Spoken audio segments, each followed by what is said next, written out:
Hello friends, कैसा आप सब लोग। तो आज की वीडियो में बात की जाएगी आपके मैथ के टेस्ट नंबर सेकंड की। ठीक है, जो आपका पहला टेस्ट है वो वीडियो के डिस्क्रिप्शन में मैंने डाला हुआ है, आप लोग वहां जाके देख सकते हो। और मैंने कहा था अगर आप लोग ये टेस्ट को भी कर लेते हो सभी सब्जेक्ट के तो आप सीटेट को इजीली क्रैक कर पाओगे। ठीक है, तो आज आज आपका वेरी वेरी इंपॉर्टेंट टेस्ट होगा, जो मैथ का आपका टेस्ट होगा। ठीक है, और मैथ आपका जिनका वीक होता है ना, तो एक स्ट्रॉन्ग पार्ट इसको समझ कर तैयारी करना, क्योंकि मैथ में आप बहुत अच्छे स्कोर गेन कर सकते हो अगर इसकी थोड़ी सी आप तैयारी कर जाओ। ठीक है, एक बार मुझे आवाज बता दीजिए सही आ रही है नहीं, थोड़ा कनेक्शन में प्रॉब्लम हो गई थी इस वजह से हट गए थे।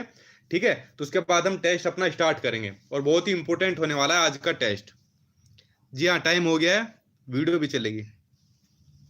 जी, थोड़ा आप जल्दी आ जाइए, फिर मैं क्लास स्टार्ट कर दूंगा। जी, सभी को गुड इवनिंग है। Hello Divya Soni ji, yes perfect, thank you ma'am. ठीक है, आ रही है ना।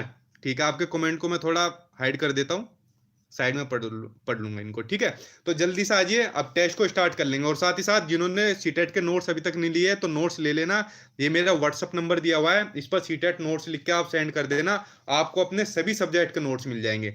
जितना भी एनसीईआरटी किताबों का कंटेंट है वो सभी नोट्स के अंदर आपको मिल जाएगा, थर्ड क्लास से लेके 8 क्लास तक का। कोई एनसीईआरटी किताब नहीं लेनी है आपको, ना ही उसके अंदर से पॉइंट बनाने हैं, सब नोट्स में दिए हुए हैं। सेकंड, जितने भी प्रीवियस ईयर के क्वेश्चन पेपर है जो सीटेट में आज तक हुए हैं 2011 से लेकर अभी तक, वो सब आपको नोट्स में दिए हुए हैं। ठीक है, दोनों लैंग्वेज में। और जितना भी आपका कंटेंट है, जितनी थ्योरी मनोवैज्ञानिक आपका एनसीईआरटी पार्टी वगैरह, वो सब नोट्स में दिया हुआ है।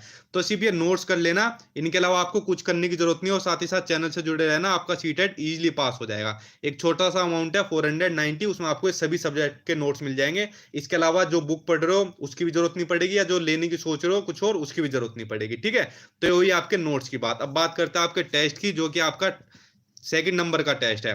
और ठीक है, आज के टेस्ट पर तो वेरी वेरी इंपॉर्टेंट लगा लेना, क्योंकि बहुत मोस्ट इंपॉर्टेंट क्वेश्चन आज के टेस्ट में लिए है। जी, सभी को गुड इवनिंग है, सभी को एक साथ बोला है मैंने, सभी को गुड इवनिंग है। आई होप मेरी आवाज भी आप सभी को क्लियर आ रही होगी। अब मैं टेस्ट स्टार्ट कर देता हूँ, चलिए स्टार्ट कर देते हैं टेस्ट को।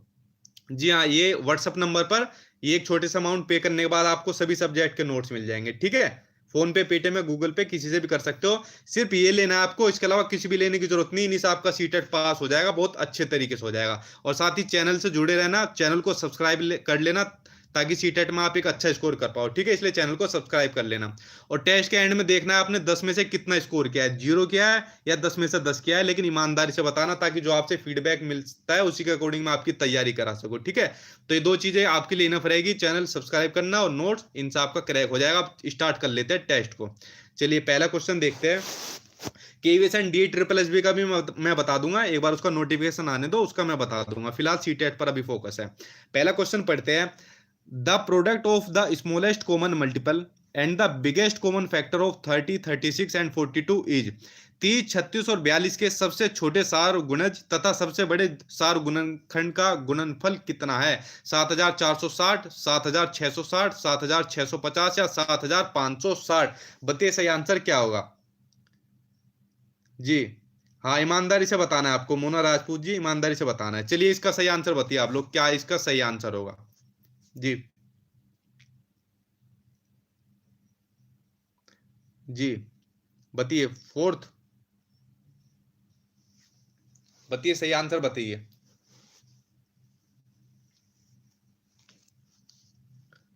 फर्स्ट, सर मैथ में जीरो, हम जीरो नहीं, मैथ में आपको अच्छा स्कोर करना है, क्योंकि मैथ ही आपका एक ऐसा सब्जेक्ट होता है जिसमें आप अच्छा स्कोर कर पाते हो। ठीक है, तो थोड़ा इस क्वेश्चन को सोल्व करने में थोड़ा सा टाइम कम लो। जी, फर्स्ट के साथ और फोर्थ के साथ जा रहे हो आप। देखो अब इसको सोल्व कैसे करा जाता है, इस क्वेश्चन के ऊपर वेरी वेरी इंपॉर्टेंट लगा लेना। बताओ क्यों? ये क्वेश्चन आपका 1 नंबर का सीटेट में हर साल पूछा जाता है। कैसे पूछा जाता है? या तो स्मॉलेस्ट कॉमन मल्टीपल पूछ लेगा, या बिगेस्ट कॉमन फैक्टर पूछ लेगा आपसे, या इन दोनों का गुणनफल पूछ लेगा, इनका आपको जोड़ पूछ लेगा। ठीक है, इस तरीके से पूछ लेगा, लेकिन पूछा जरूर जाएगा 1 नंबर का। देखो सोल्व करने का तरीका इसका सिंपल सा है, थोड़ा ध्यान से समझना। जब पूछे एग्जामिनर आपसे स्मॉलेस्ट कॉमन मल्टीपल किसी भी नंबर के, तो आपको लेना है एलसीएम। ठीक है, क्या लेना है आपको? एलसीएम लेना है। तो चलिए एलसीएम ले लेते हैं। 30, 36 और 42, ठीक है, इनका एलसीएम ले लेते हैं। चलिए लेते हैं, 2 से करते हैं तो हो जाएगा आपका 15, 2 से करेंगे हो जाएगा 18, और ये हो जाएगा आपका 21। उसके बाद फिर से 2 से हो जाएगा 15, एज इट इज रहेगा, कटेगा नहीं, क्योंकि 9 से कट जाएगा, और ये आपका 21 एज इट इज रहेगा। ठीक है, अब 3 से हो जाएगा आपका 3 5 जा 15, 3 3 जा 9 और 3 7 जा 21। ठीक है, अब इसकी मल्टीप्लाई कर लेते हैं आपस की। 2 2 जा 4, 4 3 जा 12, 12 5 जा 60 और 63 जा 180 और 180 के अगर 7 में करेंगे तो कितना आएगा, बताइए कितना आएगा, 1260। ठीक है, कितना आएगा आपका 1260। ये क्या आ गया, 1260 आपका आएगा। ठीक है, तो 1260 आपका क्या आ गया, ये आपका आ गया एलसीएम। 1260 आ गया आपका एलसीएम। अगर स्मॉलेस्ट कॉमन मल्टीपल तक एग्जामिनर आपसे पूछता है तो आंसर आपका यही हो जाता 1260। ठीक है, लेकिन उसमें पूछा है आपसे बिगेस्ट कॉमन फैक्टर का भी, तो 1260 को हम यहां लिख लेते हैं एलसीएम को। जब भी पूछे बिगेस्ट कॉमन फैक्टर तो आपको लेना है उसमें एचसीएफ। ठीक है, इसमें आपको एचसीएफ लेना है और एचसीएफ निकालते हैं एक ऐसे नंबर से जिससे ये सारे नंबर डिवाइड हो जाए। तो कौन सा वो एक नंबर है जिससे सभी डिवाइड हो जाएंगे, 6 6 5 जा 30, 6 6 जा 36, 6 7 जा 42। ठीक है, तो एचसीएफ आ गया आपका 6। ये हो गया आपका एलसीएम और ये होगा आपका एचसीएफ 1260 इंटू 6। इसमें क्या पूछा है, इनका गुणनफल पूछा है, तो इसकी मल्टीप्लाई कर दो 1260 की आप 6 से मल्टीप्लाई कर दो। ठीक है, क्या आ जाएगा 0 6 6 जा 36, 3 6 2 जा 12 और 3 15 का 5 कैरी 1 6 1 जा 6 और 7 7560। ये इसमें आपका आंसर आ गया। ठीक है, तो देखिए एक क्वेश्चन से कितनी चीजें सोल्व होगी, समझ गए ना। जब भी स्मॉलेस्ट कॉमन मल्टीपल पूछे तो उसका एलसीएम ले लोगे और बिगेस्ट कॉमन फैक्टर पूछेगा तो उसका आपको एचसीएफ ले लेना है। और अगर गुणनफल पूछे मल्टीप्लाई कर देना, जोड़ पूछे जोड़ कर देना, घटा पूछे तो घटा कर देना। ठीक है, तो एक क्वेश्चन से आपका कंप्लीट हो जाएगा और एक नंबर का हमेशा पूछा जाता है आपके सीटेट में। चलिए नेक्स्ट पर चलते हैं। नेक्स्ट दिया हुआ है कि 26 एंड 2600 इज रिटर्न एज 26 और 26 शतांक को लिखा जाता है। क्या लिखा जाता है, 2626, 26.26, 262/6 या 2/626। बताइए इसका सही आंसर क्या होगा जी। पिछले वाला आपके बहुत लोगों ने गलत आंसर दिए थे, ये वाला सिंपल क्वेश्चन है, इसका आंसर सही देना। और कई बार ये क्वेश्चन पूछा गया छोटा सा भी। ठीक है जी, जी सर, डी सर जी बहुत अच्छा पढ़ाते हो, थैंक यू। सेकंड, फर्स्ट जी, बताइए सेकंड आंसर क्या होगा जी। इसमें मोस्टली सभी आंसर सही दे रहे हैं, कुछ लोगों का गलत जा रहा है, 1 और बी के साथ जा रहे हैं मोस्टली। ठीक है, अब देखो इसने क्वेश्चन में क्या पूछा है कि 26 और 26 शतांक को कैसे लिखा जाता है। 26 को तो भाई ऐसे लिखा जाता है 26। अब दूसरा पूछा है इसमें 26 शतांक यानी 26 का 100, तो इससे 100 से इसको डिवाइड कर देंगे, कितना आ जाएगा ये 0.26, यही आ जाएगा ना। जब हम इसको सोल्व करेंगे तो इसको ऐड कर दो, तो 26 में 0.26 जुड़े तो आ गया आपका 26.26, ये आपका आंसर आ गया। ठीक है, चलिए नेक्स्ट पर चलते हैं। हाँ, ये आप लोगों ने काफी ने इसका आंसर सही दिया है। नेक्स्ट क्वेश्चन पढ़ते हैं आपका। नेक्स्ट आपका कि गणित के कक्षा में दृष्टबाधितों के लिए निम्नलिखित में से किसका प्रयोग शिक्षा के साधनों के रूप में किया जा सकता है। Which of the following can be use as learning resources for visually challenge in a mathematics classroom. Taylor का गिनतारा, भिन्न का किट, संख्या चार्ट, सेकंड संख्या chart, computer geoboard, third Taylor का गिनतारा, कंप्यूटर जियोबोर्ड, या फिर फोर्थ कंप्यूटर संख्या चार्ट जियोबोर्ड। बताइए सही आंसर क्या होगा। और इसके आगे भी वेरी वेरी इंपोर्टेंट लगा लेना, आपको अपने सीटेट के एग्जाम में एक नंबर का जरूर देखने को मिलेगा इनसे रिलेटेड। ठीक है, ये आपका जियो बोर्ड, संख्या चार्ट, टेलर का गिनतारा, ये आपसे पूछा जाता है। इसके ऊपर मैं डिटेल में वीडियो बना चुका हूं, आप लोग उसको जाके देख सकते हो, वीडियो के डिस्क्रिप्शन में डाला हुआ है मैंने, सभी के बारे में मैंने ये बताया हुआ है। ठीक है, डिटेल में और विद इमेज के जरिए बताया है। चलिए बताइए सही आंसर क्या होगा। सेकंड, फर्स्ट, थर्ड तीनों आंसर बता दिए, फोर्थ रह गया, फोर्थ भी बता दो आप जी। बताइए, देखिए जो क्वेश्चन थर्ड है उसका आंसर हो जाएगा आपका जी, क्वेश्चन थर्ड का आंसर हो जाएगा आपका थर्ड, टेलर का गिनतारा, जिसको कि एबेकस बोलते हैं, कंप्यूटर जियोबोर्ड। देखो अगर मैथ की क्लास में दृष्टबाधित यानी जो देख नहीं सकते, ठीक है, देखने में जिनको प्रॉब्लम होती है, तो किसका प्रयोग शिक्षा के साधनों में यानी रिसोर्सेज के रूप में किया जा सकता है वो आपको बताना है। देखो कंप्यूटर आप लोग जानते हो, इसका यूज किया कर सकते हैं। अगर कोई देखने में भी जिसको प्रॉब्लम है तो कंप्यूटर के थ्रू वो सुनकर कर सकता है। ठीक है, तो एक रिसोर्स का काम करता है कंप्यूटर, आप लोग सभी जानते हो। अब बात करते हैं टेलर का गिनतारा और जियो बोर्ड जिसको बोलते हैं। देखो यार इमेज के थ्रू कोशिश करना आप समझने की, ये होता है आपका देखो एबेकस। ठीक है, आपको दिख रहा है ना आप सामने स्क्रीन पर, इसलिए मैं बोल रहा था कि इनको स्क्रीन ये इमेजेस के जरिए समझाना बहुत आसान होता है। ठीक है, अभी आपको सामने स्क्रीन पर दिख रहा है आपका अबेकस, जिसको गिनतारा बोलता है। बेसिकली जो बेसिक काउंटिंग होती है उसकी गिनती सिखाने के लिए काम में आता है। देखो ये दिख रही है ना, अगर मान लो कोई बच्चा देख भी नहीं पाता ना तो अपने हाथ से इनको काउंट कर लेगा कि 1 बॉल, 2 बॉल, 3 बॉल, 4 बॉल, इस तरीके से। तो बेसिक काउंटिंग सीख जाएगा ना वो, 1 2 3 4 5 6 करके, और बेसिक जो आपकी जोड़ हो गई, घटा हो गई, गुना हो गई, आपकी भाग, ये स्थानीय मान वगैरह हुए, ये भी इस एबेकस के थ्रू सीखा जा सकता है। ठीक है, तो एबेकस का आपको पता चल गया। सेकंड होता है आपका जियो बोर्ड। जियो बेसिकली आपका जो बेसिक ज्योमेट्री होती है उसको सीखने में काम आता है। जैसे इसमें आपको दिख रहा होगा कि रेक्टेंगल और स्क्वायर वगैरह बने हुए हैं, लेकिन ये हमेशा 2D यानी 2 डायमेंशनल जो आपकी शेप्स होती है उनके लिए यूज आता है आपका जियो बोर्ड। ठीक है, तो अगर कोई बच्चा मान लो देखने में प्रॉब्लम होती है तो अपने हाथों से इनको बना सकता है, इनको स्पर्श करके सीख सकता है। ठीक है, तो एबेकस और जियो बोर्ड बहुत इंपॉर्टेंट है। इस पूरे टॉपिक को आप वीडियो में देख लेना, मैंने बताया हुआ है डिटेल में। चलिए नेक्स्ट पर चलते हैं अब। ठीक है, नेक्स्ट क्वेश्चन आपका, सर जी नोट्स मिल गए सर, बहुत अच्छे हैं सर जी, थैंक्स। ठीक है, सुनील खर्ब जी ने लिखा है। ठीक है जी, आप लोग तारीफ करते हो, बहुत एक मोटिवेट करने की चीज होती है और काफी मोटिवेट होते हैं हम लोग भी। नेक्स्ट क्वेश्चन आपका, the length and breadth of a rectangle are 48 centimetre and 21 centimetre respectively. ठीक है, the side of square is 2/3 of the length of the rectangle, the sum of their areas in square centimetre. Question में पूछा है कि किसी आयत की लंबाई तथा चौड़ाई क्रम से 48 सेंटीमीटर और 21 सेंटीमीटर है। किसी वर्ग की भुजा इस आयत की लंबाई का 2/3 है, तो इनके क्षेत्रफलों का योग कितना होगा? 2032 होगा, 2123 होगा, 2028 होगा, 2030 होगा। बताइए सही आंसर क्या होगा। अच्छा, मैंने एक चीज आपको बताई थी, जो आपके ज्योमेट्री के क्वेश्चन आते हैं ना, आपके 3 से लेके 5 नंबर तक के क्वेश्चन पूछे जाते हैं आपके सीटेट के एग्जाम में। तो 3 से 5 नंबर के क्वेश्चन आपको, खाली अगर इनके आपने फॉर्मूले इनके बारे में बेसिक चीज जान ली ना, कि क्या वो आयत होता है, रेक्टेंगल होता है, क्या वर्ग यानी स्क्वायर होता है, इनकी बेसिक नॉलेज ले लो और इनके बेसिक फॉर्मूले याद कर लो, आपके 3 से 5 नंबर ये पक्के कर देते हैं। इतना सिंपल आते हैं आपके। ठीक है, लेकिन फिर भी आप इसके ऊपर ध्यान नहीं देते, तो मैं यही कहूंगा आप इसके ऊपर थोड़ा तैयारी करें। सर 5 जुलाई वाला सीटेट एग्जाम होगा कि नहीं होगा? बिल्कुल होगा, 5 जुलाई वाला सीटेट बिल्कुल होगा। अब वो देखते हैं आगे होता है या उसी टाइम पर होता है, वो सीबीएसई बोर्ड जाने। हमारा काम है तैयारी कराना, आपका काम है पढ़ना। ठीक है, ये टॉपिक मैंने बता दिया कितना इंपॉर्टेंट टॉपिक है, इसको करना बहुत जरूरी है आपके लिए। चलिए इसका क्वेश्चन आप लोगों ने निकाल लिया होगा, बताइए क्या होगा।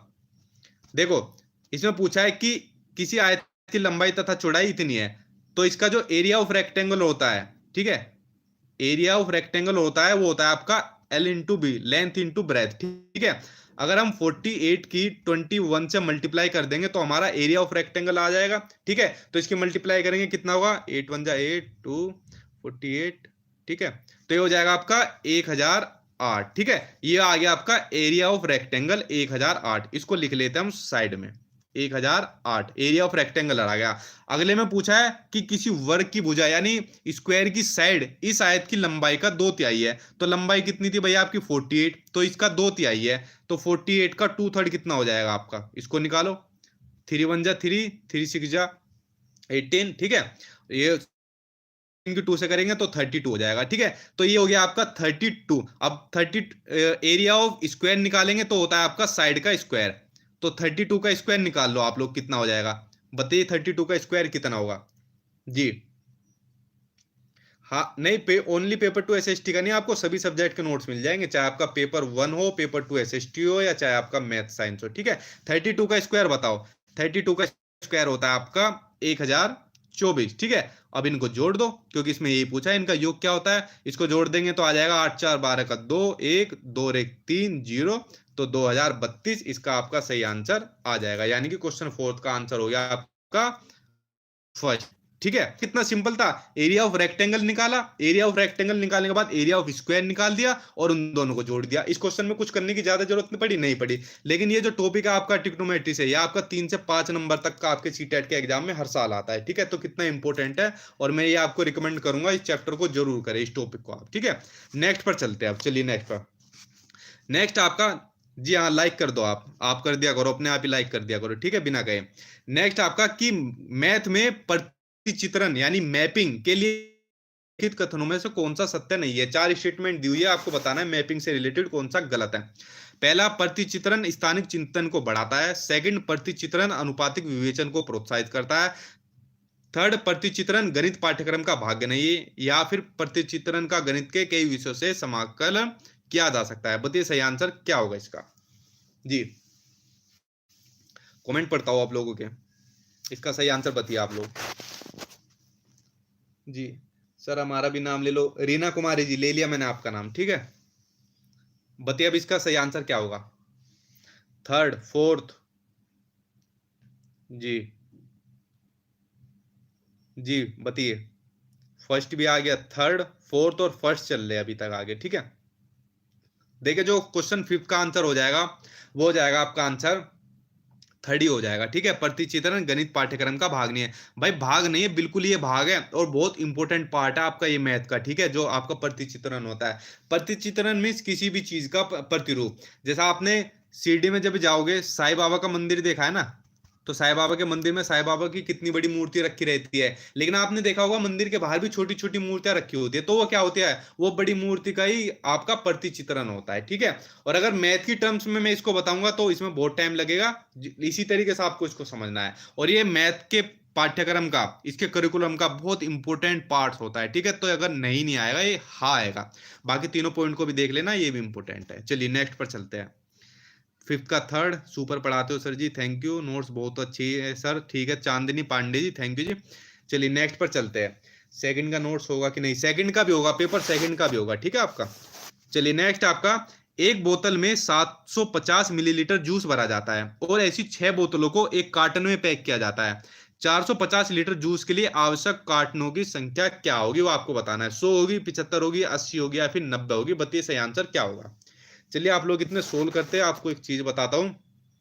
देखो जो आपका एक चैप्टर दिया होता है मापन का, ठीक है, इसको इंग्लिश में बोलते हैं मेजरमेंट से, ठीक है। ये आपका 1 नंबर का, कभी भी उठा के देख लेना, सीटेट के इतिहास में हमेशा 1 नंबर का आपका क्वेश्चन पूछा गया है। इसको कराने की मैंने ऐसी ट्रिक बताई है, मैंने वीडियो बताया। चलिए आप लोगों ने आंसर भी निकाल लिए, दे भी रहे हो और बहुत अलग अलग दे रहे हो। फर्स्ट बता रहे हो, बी बता रहे हो जी। देखिए क्वेश्चन सिक्स का आंसर निकालिए अब आप लोग जी। देखो इसका आंसर कैसे निकलेगा। अब देखो, इसने कहा है भाई एक बोतल में कितने आता है, 750 मिलीलीटर जूस आता है, ठीक है, एक बोतल में आता है। और एक कार्टन में कितना आएगा भाई, एक कार्टन में आपकी 6 बोतल ली थी, तो कितना हो जाएगा, 750 की 6 से मल्टीप्लाई कर दो, तो ये कितना हो जाएगा 750 की 6 से, ये हो जाएगा आपका 0,04500 मिलीलीटर, ठीक है। यानी आपका एक कार्टन में 4500 मिलीलीटर जूस आता है आपका, ठीक है। अब इसने एक, इसको साइड में लिख लेता हूं मैं, ठीक है, ताकि कंफ्यूजन ना हो। 4500 ये आपका आता है एक कार्टन में, मिलीलीटर जूस है, ठीक है, मिलीलीटर में है। तो इसमें पूछा है 450 लीटर जूस के लिए कितने कार्टन की आवश्यकता होगी। यहां पर तो लीटर में और यहाँ पर लीटर में। अब मिलीलीटर को या तो लीटर में बना लो या लीटर को मिलीलीटर में बना लो, और इसका मैंने तरीका शॉर्ट ट्रिक से मैंने आपको बताया हुआ है। जिन लोगों ने वीडियो देखी होगी उन्होंने अभी तक बता भी दिया होगा, देखते हैं इसका आंसर, ठीक है, जैसे शॉर्ट ट्रिक से मैंने आपको बताया था। देखो मिलीलीटर को लीटर में बताएंगे तो इसको 1000 से कन्वर्ट कर लेंगे, तो हो जाएगा आपका 4.5 लीटर हो जाएगा, ठीक है, ये आपका। अब इसमें कुछ नहीं करना, सीधा इसमें आपको काट देना। 450 लीटर में कितना हो जाएगा, तो 4.50 और ये कटिए आपका 100, आंसर सीधा आ गया आपका 100, ठीक है। तो देखिए कितना सिंपल तरीके से निकला। चलिए नेक्स्ट चलते हैं। देखो मैथ आपको मैं इसी तरीके से बताऊंगा शॉर्ट ट्रिक के जरिए, ताकि एग्जाम में आपको कम टाइम में बिल्कुल सटीक आंसर मिल सके। क्योंकि पेडागोजी में देखिए इतने लंबे लंबे क्वेश्चन आते हैं, इनको पढ़ने में आपको बहुत टाइम लग जाता है। पढ़ते हो फिर उसको समझते हो तो पूरा टाइम खा जाता है आपका मैथ। कम से कम जो न्यूमेरिकल होते हैं उनको तो कम टाइम में किया जा सके, ठीक है। चलिए अब क्वेश्चन पढ़ते हैं। दो अंकीय संख्या को दूसरी एक अंकीय संख्या या दो अंकीय संख्या से गुणा करने की प्रक्रिया को समझने के लिए निम्नलिखित में से कौन सी पूर्व जानकारी होना आवश्यक है?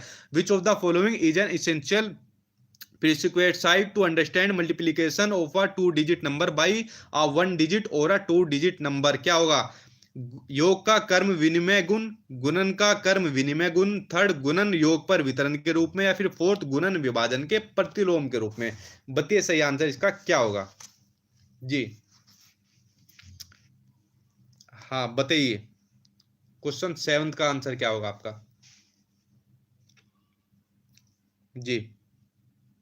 कर्म विनिमय गुण, अच्छा कर्म विनिमय गुण होता है आपका, जो सीक्वेंस होता है, क्रम होता है उसका अदला बदली, ठीक है, ये होता है आपका कर्म विनिमय गुण। यानी जो भी सीक्वेंस होता है, क्रम होता है, उसका अदला बदली करना। चलिए अब लोग बताइए जी। सर आपके नोट्स में हिंदी और इंग्लिश लैंग्वेज के भी नोट्स है क्या? जी हाँ, हिंदी इंग्लिश लैंग्वेज के हैं। आपको पेमेंट कैसे करनी है, नोट्स की प्लीज डिटेल बताएं सर। पेमेंट की डिटेल आपको मेरे व्हाट्सअप नंबर पर मिल जाएगी, ठीक है। उस पर आप फोन पे, पेटीएम, गूगल पे जो भी चलाते हो उससे कर सकते हो। सर सी, सर मुझे ऑल सब्जेक्ट के नोट मिल सकेगा? मिल सकता चलिए, आप लोगों ने इसका आंसर बता रहे हो और बहुत लोग गलत भी जा रहे हो इसके अंदर। देखिए, जो इसका आंसर सही होगा वो होगा इसका क्वेश्चन 7 का आंसर थर्ड। ठीक है, देखो एक चीज बताओ, यहां पर बेसिकली क्वेश्चन में क्या कह रहा है समझना उसको, कि दो अंकीय संख्या को, ठीक है, यानी 2 डिजिट नंबर को दूसरी एक अंकीय संख्या से गुणा करने पर, अब दो नंबर की कोई भी संख्या ले लो, आप नंबर ले लो, 25 ले लिया और एक नंबर की से इसको गुना करा, ये तो क्वेश्चन में कह रहा है वो। ठीक है, तो इसको करने की, गुना करने की जो प्रोसेस है, प्रक्रिया है, उससे पूर्व कौन सी जानकारी होना आवश्यक है, इसको सोल्व करने से पहले कौन सी जानकारी होना आवश्यक है।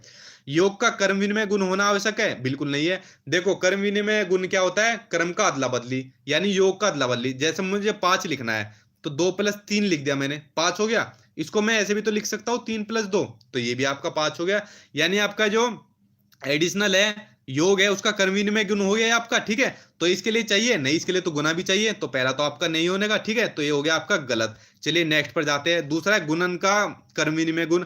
अब जैसे मुझे 6 लिखना है तो 2 × × 3, ये हो गया आपका 6। इसको ऐसे भी लिख सकता हूँ 3 × 2, तो ये भी आपका नहीं होगा। ठीक है, खाली योग और गुणन तो इसमें से होने से रहा, तो दूसरा ऑप्शन भी आपका क्या हो गया, गलत हो गया। इस नंबर को लिखूं, चलो लिख लिया दोबारा। अब तीसरे में आपका गुणन। देखिए, गुणन तो बिल्कुल होना जरूरी है, इसकी पूरी जानकारी होना जरूरी है। अगर मल्टीप्लाई करना नहीं आएगा तो कैसे कर पाएंगे, तो पहला आपका सही हो गया, योग पर वितरण के रूप में। ठीक है, यानी आपको जो ये एडिशन दिया हुआ है उसको डिस्ट्रीब्यूट के रूप में करना है। अगर हम 25 को ऐसे भी तो लिख सकते हैं, 20 + 5 × 2 लिख सकते हैं ना, 15 + 10 × 2, ठीक है, ये भी लिख सकते हैं, तो योग वितरण के रूप में भी आएगा। तो आपका क्वेश्चन बिल्कुल सही हो जाएगा इसके अंदर। ठीक है, देखिए क्वेश्चन के अंदर कितनी टर्म्स निकली है, इनको समझ लेना बहुत अच्छी तरीके से, मैथ में बहुत अच्छा स्कोर कर पाओगे आप। अभी आपको टर्म्स ही नहीं आती, इसलिए आप कंफ्यूज हो जाते हो। चलिए नेक्स्ट देखते हैं।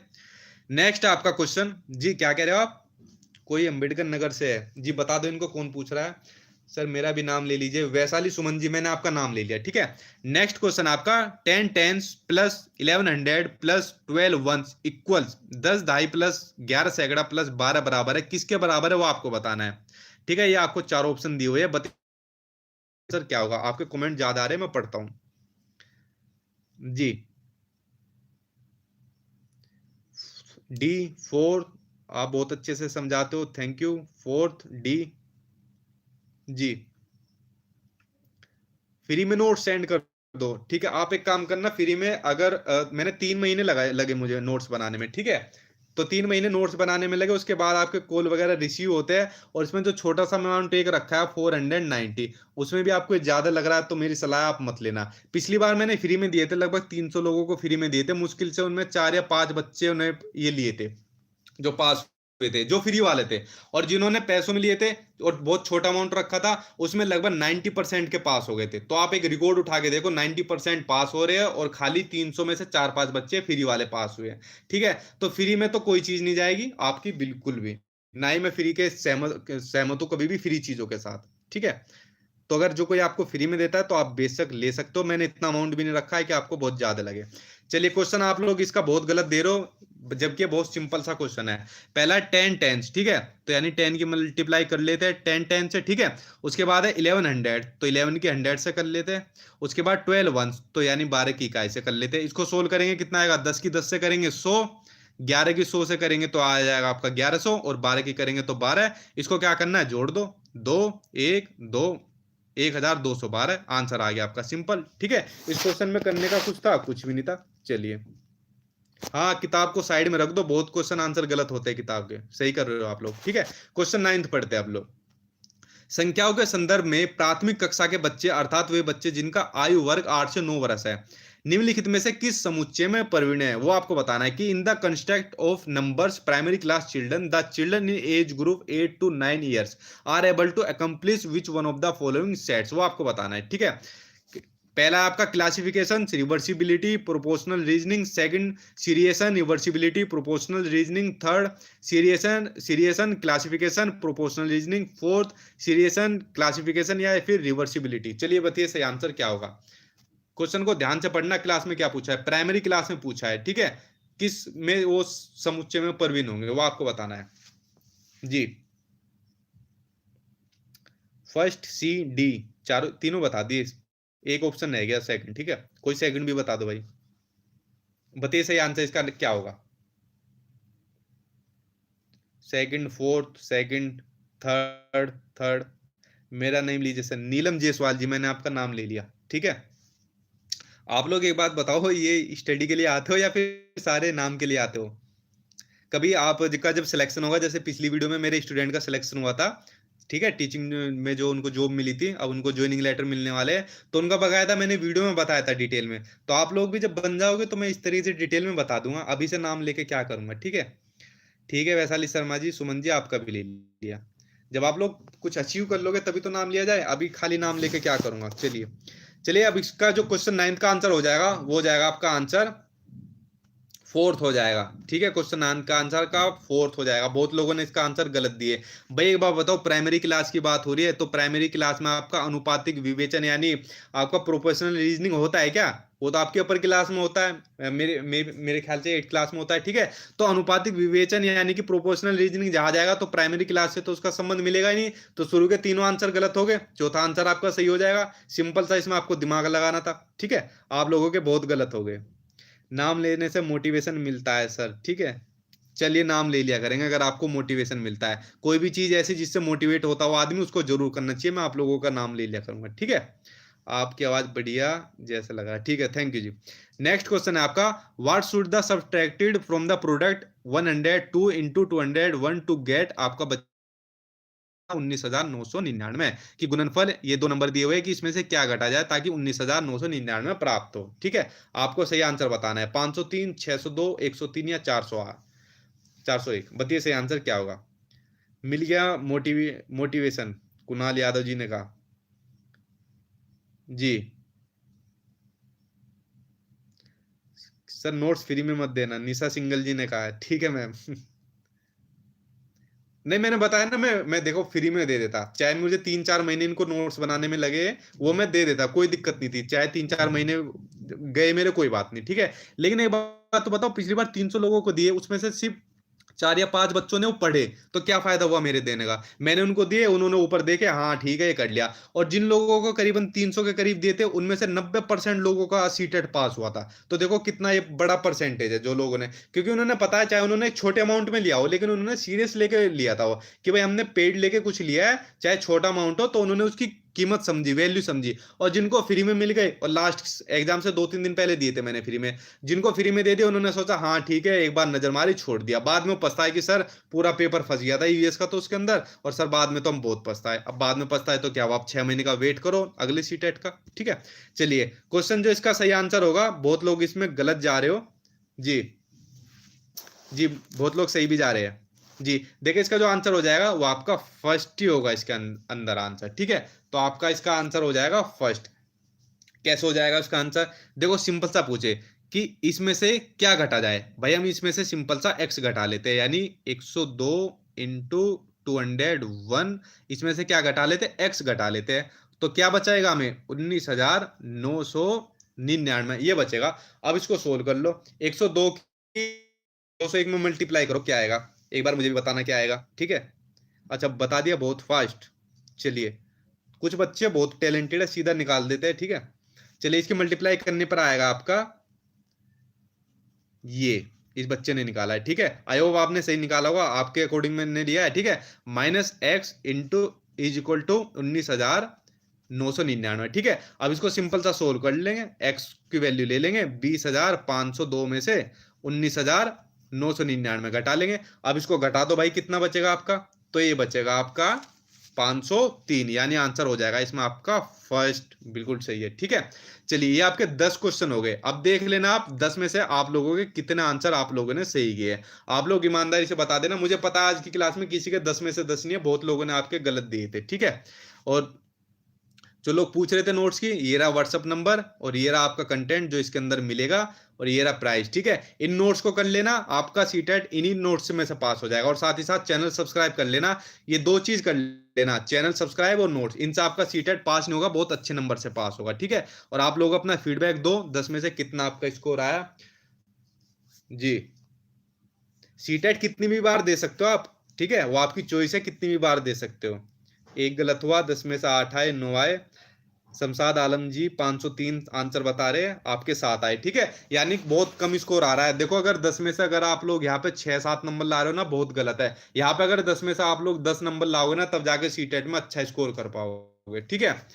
सर जी आज तो मेरा 10 में से 10 सही है, आपके नोट्स को रीडिंग की थी। अच्छा ठीक है, तो आपको आंसर पता हो गया ना, या सोल्व करके आपने निकाले हैं जी। चलिए आज की क्लास आपकी यही समाप्त होती है। आज आपकी मैथ थी, कल किसी और सब्जेक्ट की क्लास होगी। डेली आपकी 8 बजे एक सब्जेक्ट का आपका टेस्ट होता है। आप लोगों ने अपना फीडबैक देख लिया होगा, ठीक है। और जो लोग बोलते हैं नोटिफिकेशन नहीं आता, जब चैनल सब्सक्राइब करते हो तो बराबर में बेल आइकन को प्रेस कर लिया करो उसको, ठीक है, ताकि आपको नोटिफिकेशन 8 बजे का क्लास का आपको इजिली मिल जाए, ठीक है जी। चलिए, हाँ ये रहा, इसी पर आपको करना है, सीटेड नोट्स लिखकर सेंड कर देना। ये इनके अलावा आपको कुछ और लग से लेने की जरूरत नहीं, ठीक है। इन्हीं से आपका पूरा सीटेड पास हो जाएगा। चलिए, कल मिलते हैं इसी टाइम 8 बजे। Good night, take care.